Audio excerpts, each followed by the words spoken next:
Hello everyone and welcome back to another episode of Nutrition Explained. In today's episode, we are talking about balanced diet. What is it? Why do we need one? How do we make sure that we have one? And of course, as always, some myth busting around balanced diets. So without any further delay, let's get started with today's episode. Okay, so first things first, what is a balanced diet? Now, this term gets thrown around a lot, we talk about balanced diets all the time, but very few people actually understand what a balanced diet really means. Now, there's no official definition for a balanced diet, but in simple terms, a balanced diet is one that provides the right amount of nutrients your body needs to function correctly and stay healthy. It's like a well-balanced, well-tuned machine that keeps everything running smoothly. Now, when we say that a diet should be balanced, we mean that it should include foods from all food groups in the right proportions. Now, if you're wondering how many times should I eat, how many portions should I be having from each food group, I will refer you to the My Pyramid. The My Pyramid is a visual representation of the types and proportions of foods that we should be consuming at each meal. Of course, you can always ask your doctor or a nutritionist, but as a general rule, a balanced diet should include foods from these 5 main groups: fruit, vegetables, grains, proteins, and dairy. When we start looking at each food group individually, it's important to remember that within each group, there are usually better and worse choices. For example, within the fruit group, whole fruits like an apple or a banana are generally considered to be a healthier choice compared to fruit juices since they contain more fiber. Within the grain group, brown rice or whole wheat bread are better options than white rice or white bread because they contain more fiber and nutrients. Similarly, lean protein sources such as chicken breast or fish are usually recommended over red meat or processed meats. So next question would be, why do we need a balanced diet? Well, a balanced diet is crucial for maintaining good health and well-being. Let me tell you a little story. Imagine our body as a car and the nutrients as the fuel and the different parts of the car. If we don't have enough fuel, the car won't run well. Similarly, if we don't have the right balance of nutrients, our body won't function properly. A balanced diet provides the essential vitamins, minerals, carbohydrates, proteins, and fats that our body needs to function optimally. It helps us maintain a healthy weight, reduces the risk of chronic diseases like diabetes and heart disease, and gives us the energy we need to live an active lifestyle. Just like a well-tuned car, a balanced diet keeps our bodies running smoothly so we can feel our best and enjoy life to the fullest. Next, how do we make sure that we have a balanced diet? Now, there are several ways to ensure that we're getting a balanced diet. One approach is to follow the My Pyramid guidelines and aim to consume the recommended number of servings from each food group.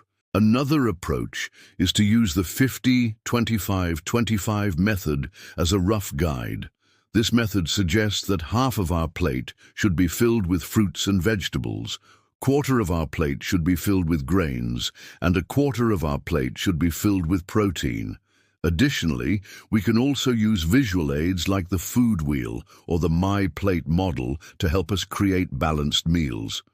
These models provide a visual representation of the types and proportions of foods that should be included in a balanced diet. By following these guidelines, we can ensure that we're getting the right balance of nutrients to maintain good health and well-being. Another thing that we can do is practice mindful eating. Now, this involves paying attention to our hunger and fullness cues and eating slowly and without distractions. By tuning into our bodies and listening to their signals, we can avoid overeating or undereating and make better food choices. We can also make gradual changes to our diet by swapping out unhealthy foods for healthier alternatives and adding more fruits, vegetables, and whole grains to our meals. It's also important to cook more meals at home so that we can control the ingredients and portion sizes and avoid eating out too often.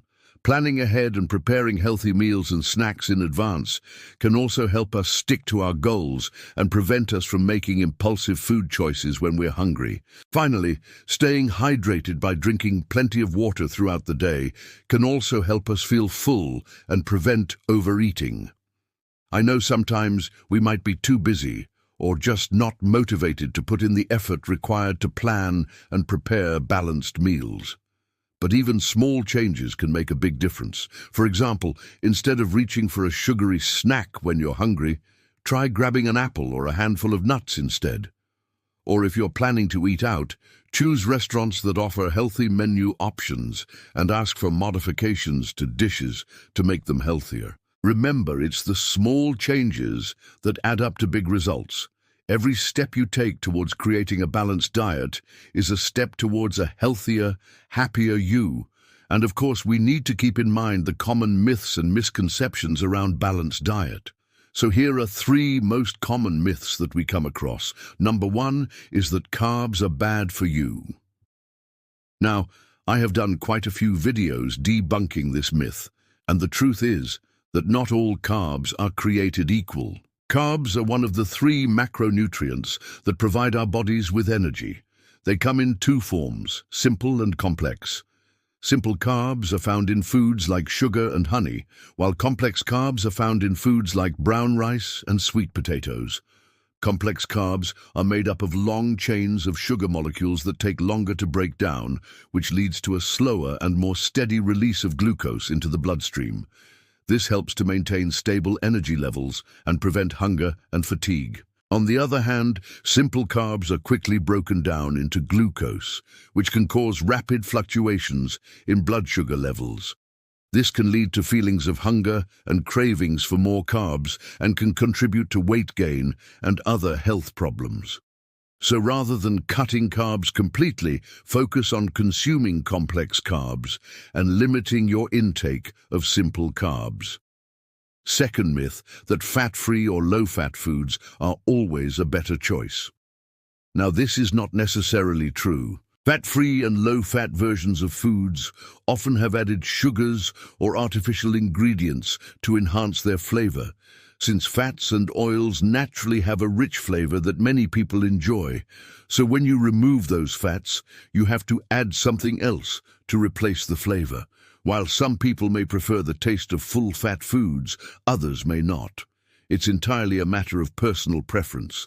However, when making decisions about what to eat, it's important to consider the overall nutritional profile of the food, not just the fat content. For example, a low-fat yogurt may have added sugar, while a full-fat yogurt may not. In this case, the full-fat yogurt may be a better choice as it contains less added sugar. Ultimately, the decision of whether to consume fat-free, low-fat or full-fat foods is a personal one based on individual preferences and dietary needs. And the third myth, that you can balance your diet by eating a little bit of everything. Now, this is not entirely accurate. While it's important to include a variety of foods from all food groups in your diet, it's also important to be mindful of the quantity and frequency of the foods you consume. Consuming large quantities of certain foods, even from different food groups, can still lead to an imbalance in nutrients. For example, eating a lot of fruit juice along with a lot of biscuits can still result in an excess intake of sugar. To ensure a balanced diet, it's important to practice portion control and to be mindful of the nutrient density of the foods you consume. Nutrient-dense foods are those that provide a high amount of nutrients relative to their calorie content, such as fruits, vegetables, whole grains, and lean proteins. By focusing on nutrient-dense foods and practicing portion control, you can ensure that your diet is both balanced and healthy. So that brings us to the end of today's episode. Thank you so much for watching. If you enjoyed this episode, please share it with your family and friends and subscribe to my channel for future episodes. As always, I will see you in my next video. Bye-bye.